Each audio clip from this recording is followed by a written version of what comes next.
Shark Tale is a wonderful DreamWorks animated movie made in 2004 with a 36% on Rotten Tomatoes and 48% on Metacritic. That didn't stop it from making $367 million off a $75 million budget. Some attribute the success to its raw, innovative plotline never conceived before of a fish having to pay a debt after trying to get rich, but I attribute its success to its cast of Will Smith voicing a fish, which isn't a surprise since he basically takes whatever role is given to him. I think the main surprise is that Martin Scorsese and Robert De Niro harken back to their gangster film roots and play a debt-collecting pufferfish and a shark in this movie.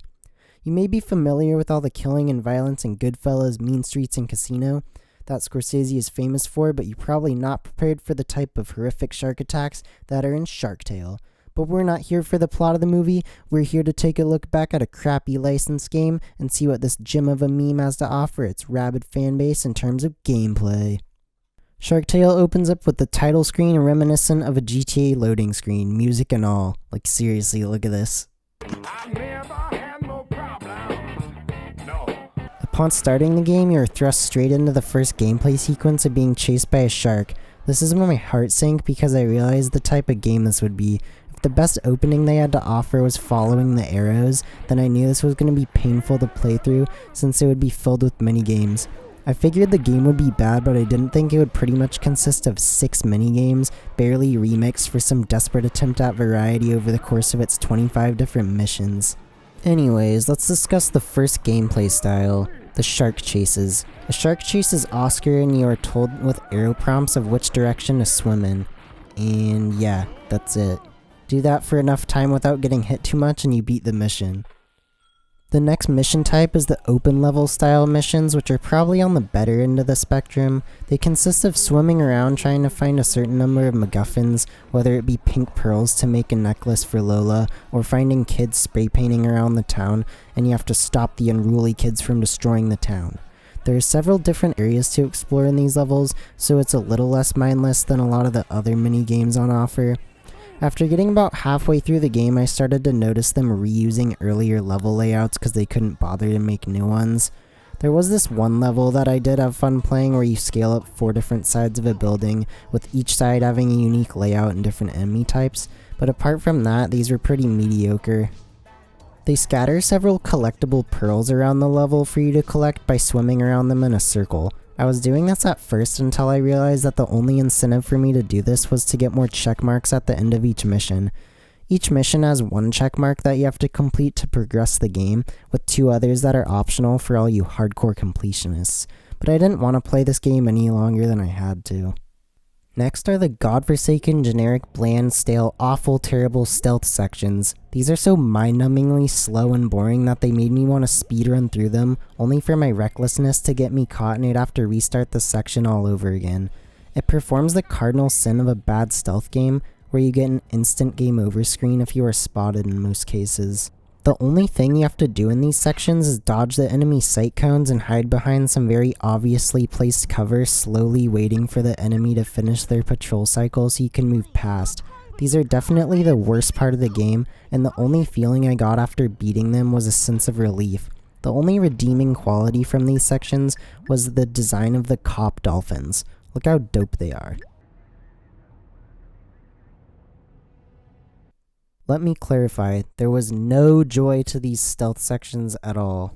If you thought one shark section wasn't enough, they added another one. This minigame makes you go from prey to predator. Instead of running from the sharks, you fight the sharks. Yes, I'm serious. They looked at Punch-Out and said, what if the shark only had 2 attacks? Oh, and give him 3 health bars, to make the fights take forever to complete.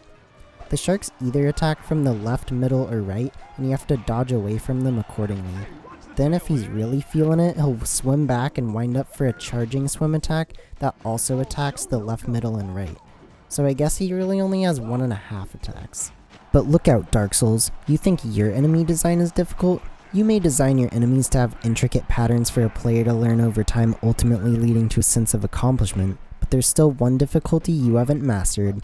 A player having to overcome their own boredom and force themselves to focus on the same 2 attacks over and over again. The game does give you a left, middle, and right attack for attacking the shark when it's not attacking you, and also for doing combo sequences whenever you lower the shark's health enough, but it doesn't really matter what attacks you do since it was seemingly random as if an attack would land or not. Next are the swimming mini-games. In these, you hold down X to swim and then steer with the analog stick. You're also given the ability to drift underwater apparently, but I never actually had to use that since you can steer around every corner just fine.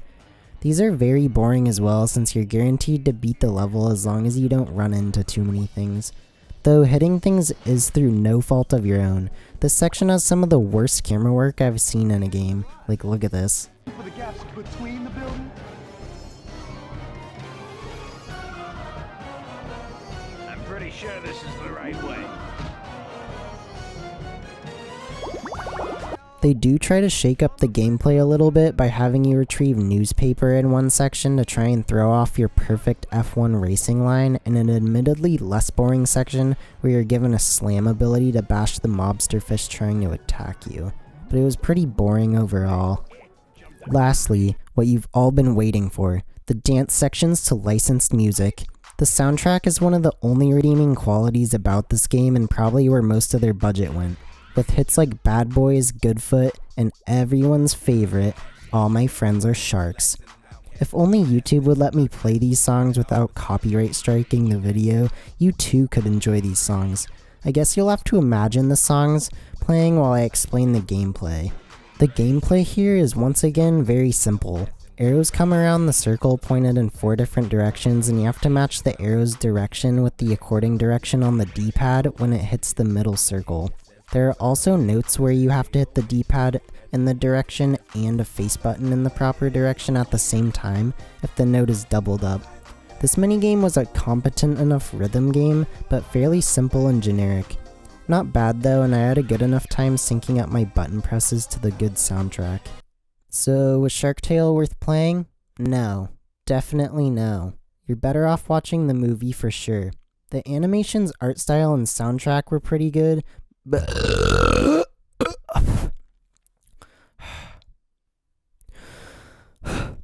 everything else was either mediocre at best or uninspired and so boring at worst.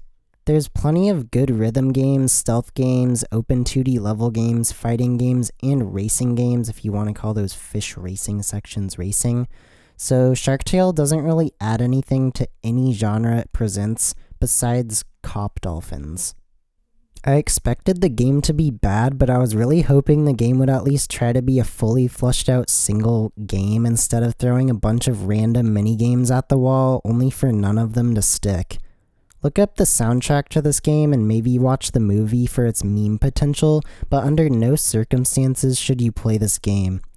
Thanks for watching, and see you next time when I discuss whatever I want, because I haven't really figured that out yet.